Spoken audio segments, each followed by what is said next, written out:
رفيق يعاتبنا ويزعل على تفه شيء، ما نبغى معه رفقة ولا نبغي ميانة. والله علينا من الدنيا ضغوط ما هي بشوي، وهو يحسب ان الله خلقنا علشانه. مشهد. وش تطري لك الابيات هذه؟ والله ابن حمد مشاكل الدنيا وايد الله يكفينا شرها.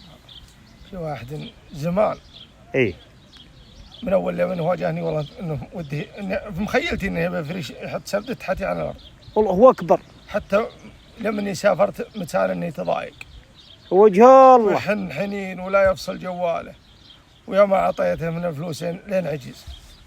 هذا رفيق كفو اللي يبين لك الامور الطيبه. ما يرفع التليفون عليه في لزوم الا سم ابشر ما يكمل مكالمته اصلا. ها وشفته قام يلخبط الرجال قصرت شوي، واخيرا مثلا انت المحكمه يدقون علي شاكيلي. رفيقك اللي ما قصرت مع ذا. اي والله هذا والله الجبان. مثلا انت لا طال عمرك المحكمه تستدعيني قال فلان يشتكي شاكيك مسلف دراهم ولا سددت. وموكل له وكيل. محامي؟ لا وكيل بالباطن بعد.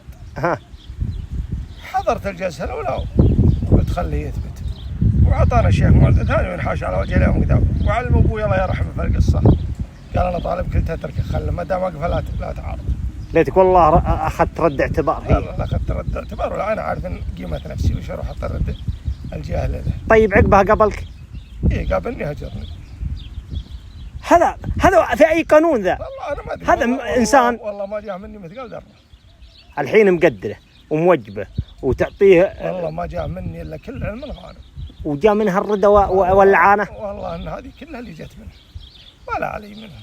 يعني انت خلنا نقول يا ابو تركي بديت تقصر وتقلل من العلاقات. شوف عشانك ما تعرف ان اغلب الناس اغلب العلاقات في وقتك الحالي إيه؟ اغلبهم مصلحه.